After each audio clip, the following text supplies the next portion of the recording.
Miss Pomefiore by Abby Reichert. Prologue. Always more to the story. We all know the story of our male magicless hero, but somehow ended up at Night Raven College. Now, after visiting Royal Sword Academy, or RSA for short, you're probably thinking, that is all of our story of magic. Well, my friend or foe, it's not. In time, we remember Yukin Emina, mostly called you, took on tasks set forth by none other than Headmaster Crowley. Having set the record straight with each Honorable Seven, with Grim the Cat and Potential Mage, with friends made along the way, a rumor comes to play, or maybe a feminine touch. Chapter 1. Nightly Flight. My name is Yukin Emina. For now, just call me you. That is what everyone calls me anyway. I was walking late at night back to Ramshackle, from a party at Scarabia. Grim, on the other hand, he so desperately wanted to stay. Holding? More like manhandling Grim took all night, it seemed, just to keep him from running back for seconds. Hey, come on, man. I was not finished. I looked at him in a sort of way you looked at a cat like I'm his parent. We have classes tomorrow. I was somehow able to make a quick excuse. Grim believed me for just a moment as he jumped onto my shoulder. Grim's eyes started to close, slowly. Him becoming drowsy was one wish come true I needed at this hour. My steps became more slow, sleepy, almost dreamy-like. The routine I walked, I almost felt sorry for being so blunt, yet it worked. As I walked through the courtyard, my eyes started to drift up. From what my eyes laid upon, the night sky, but out of everything the stars were not just stars. It looked like glitter was poured into the sky, this time. My steps stopped on the spot. Beautiful, I thought to myself. Like my words turned into a whisper to the wind and nightly ambiance. It felt serene. Grim poked his head up from my shoulder. He looked at my peaceful expression before looking up. Confusion was on the cat's face, if even tired. I don't see anything, Grim whispered in my ear, as if trying to get me out of the transit. Somehow I could not hear what he was saying. On of the fact of my mind was full now of stars and pure wonder. For my sake, it was a fulfillment. A guy with no magic, spells, or superpowers of any kind. At that second, my mind snapped back into reality when hearing gusts of wind with purpose. Grim froze on my shoulder.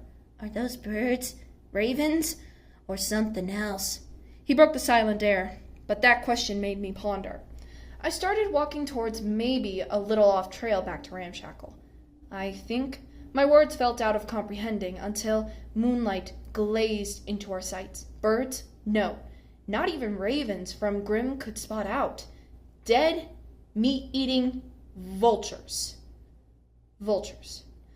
My steps started to quicken. Grim even feels a shiver down his spine.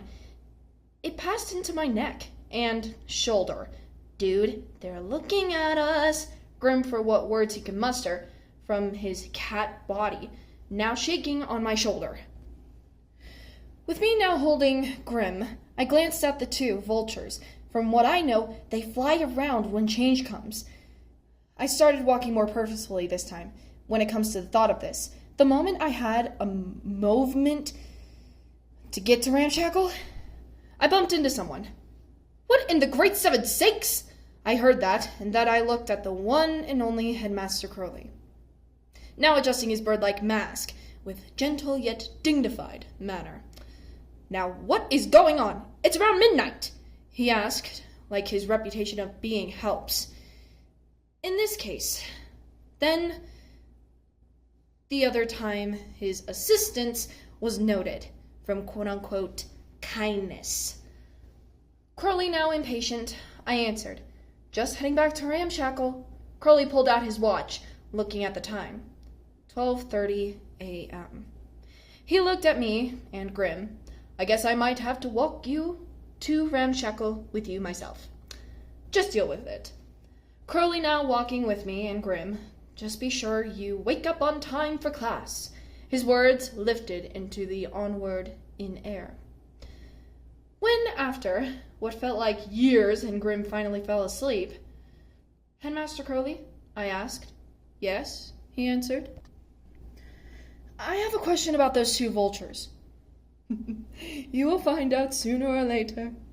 Crowley's final words as he winked with one of his yellow eyes and walked away, his cane tapping on the dirt path. I slowly started walking in the old, creaking, ramshackle dorm.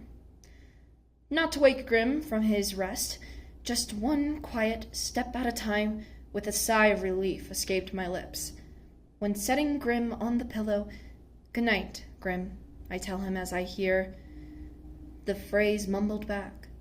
A gentle smile appears on my face. As I, now ready for bed, I laid down and now rested, easy.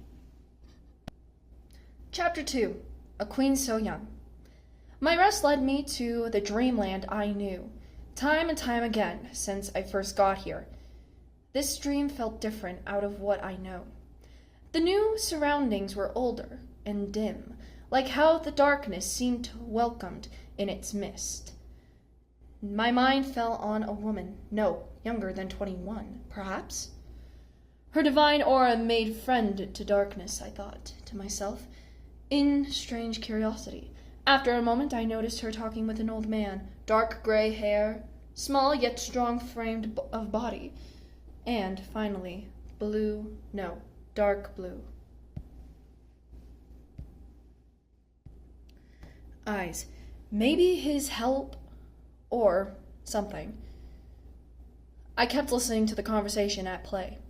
Your Majesty, I wish your mirror the utmost blessings. Good. Now, Toby Glassheart, I advise you not to tell a soul about our deal, so to speak. This queen and old man had a connection. I tried piecing together all of the past knowledge to now, this very moment. The queen turned to face, well, what I thought was Toby Glassheart. My body, mind, and for once my soul froze in place. Sleep, frozen, stuck in this old time. I knew who this woman was. Queen Grimhilda.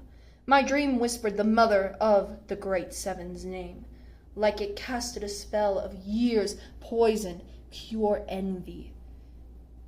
I can't believe it! My whole mind now in this spiral of questioning and concern. I started thinking of the past dreams I once happened to have before. The wonder and questions made up a sign. It just didn't feel right. Overblots were not the topic of this dream. No, it has something to do with a vision of her memory or a warning no one would seem to understand but me. Truly, this was not the first time with everything I have been through. Queen Grimhilda had got the mirror made by someone. Another part of the memory kept playing now. That I understand. Professor Terrain never really spoke of a man named Toby, nor Crowley, or Cruel. This puzzle of a dream felt like the Great Seven are trying to say something important or making me mad. I really, inadequately drive me to the question what they wanted for the sleep I need. Why wouldn't any of the people know who Toby Glassheart is? Feeling panicked, I jolted awake from my sleep, like fire burned my mind. Now, with my heart racing, like death came walking at the foot of my bed. At that moment of silence, my head started to gravitate towards the window. Nor moment was last, as my heart and soul froze like time had taken it, when I saw red, siren-colored eyes menacingly looking at me. My mind soon realized it was the vultures that flew overhead. Okay, maybe I'm seeing things, which, come to think of it, I was not out of what I have. I looked at Grim, sound asleep, purring like nothing was happening. It felt like those vultures wanted me to know everything. From what I just witnessed was true. From the Queen's memory to the idea of an important figure named Toby Glassheart.